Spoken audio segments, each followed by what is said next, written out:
opposition came to tell us in today's debate is that it is justified for us to have Kim Jong-un or Donald Trump as the icon of democracy, and this is something that they have not given any principled justification for, except for the fact that we need them, and we are going to be showing you how this is a very stupid case in today's debate. But first, a little bit of engagement on what we got from opening opposition, from closing opposition, as David has already responded to Hawa and Tayo.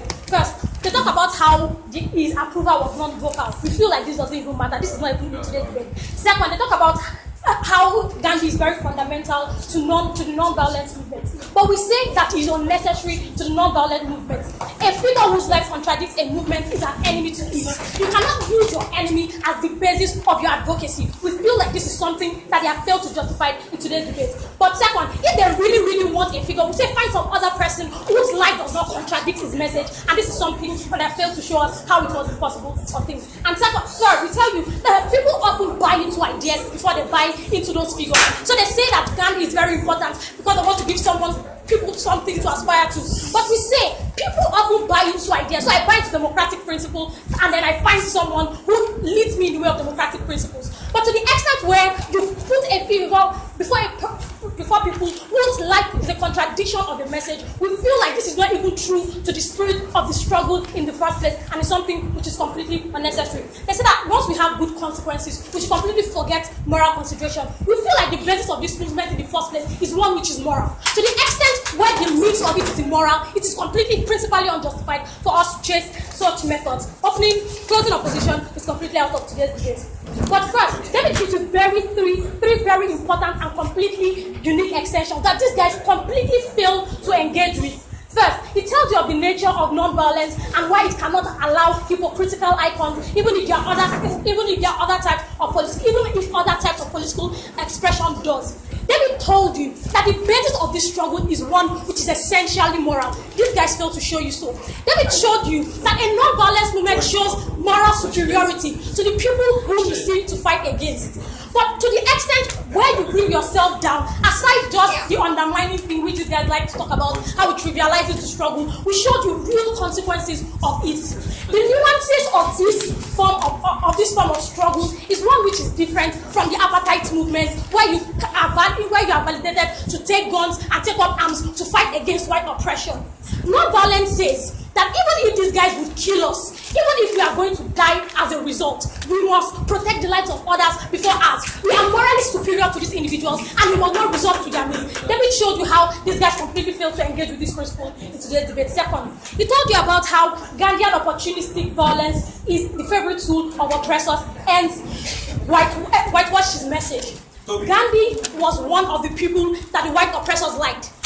This reason is not far-fetched. For the fact that your oppressor validates your message shows that your message is one which is flawed. For the fact that your oppressor validates your means and your methods shows that you are on the wrong path. This is something that they fail to engage with.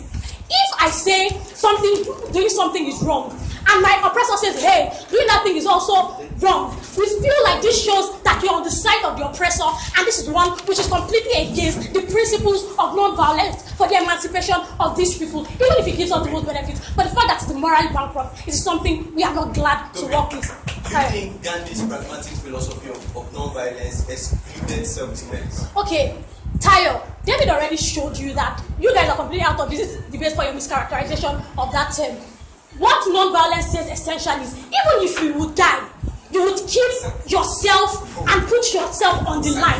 If it means it will benefit future generations, if it means that it is expedient to the struggle, you are willing to take that risk to die. But Gandhi sacrificed the life of innocent people by starting approval of the war. And Kashmir is still in war today. We feel like that is something which is essentially morally bankrupt and shows the person of Gandhi to be one which is untrue to the spirit of the movement.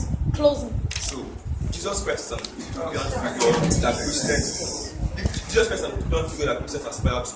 But the thing is, nobody has been able to give up to Jesus Christ. Many people are even discouraged to fight him. Alright, this is completely ridiculous. See, guys, sit down. I'm not even taking you answer your POI. Third, how allowing hypocritical moral icons makes it permissible for future generations to do so. For the fact that that this guy said, hey, it's okay for us to have Gandhi as the moral compass of all these people that everyone should follow, despite the fact that everything he does is against the principles which is sought to advocate. We feel like you are giving the future generations a negative moral standard to live up to. If you say you want to do good things and you want to use a bad person to achieve those good means, we feel like the means is as important as the end. And because these guys have failed to show us how that is not the case, they are completely out of today's debate. For hypocritical moral icons to be the standard and the basic compass of people to live up to moral standards, we feel like this is essentially contradictory and something that is completely ludicrous. We don't even understand it in today's debate. But now let us summarize this debate based on the key issues in the debate. First, let us resolve the issue on what evaluation should be used. This guy said, for the fact that he did it in this context and some few other contexts, it's okay for us to completely reject his message. But David showed you in his analysis how the capture of his movement by the colonial masters and the validation of his movement is a pointer to the fact that it is completely antithetical to the principles of non-violence. That is life. And the individual context which was alluded to in the info slide is one which shows that it's completely diametrically opposed to the movement and it is completely unjustified. And this engages their one tire and their closing, where they say, hey, let's not use individual context to judge. We engage you guys on two levels. Individual context, as already in the info slide, and second, his entire life. And the fact that his message was one which was validated by the colonial masters is a pointer to the fact that he's completely out of the movement. Second, we show you whether or not a person should be the legacy or the icon of a movement which seeks to do right, especially when that person is wrong. For example, should Robert Mugabe be the icon of democracy? We say no to this. So even if Robert Mugabe has done some good things in the past, even if many people like Robert Mugabe and might potentially leave the movement because Robert Mugabe is no longer the icon, we are willing to take those risks because ideological purity is something which is essential to a moral movement. But the fact that this is a moral movement, it is necessary that this is also one which is moral.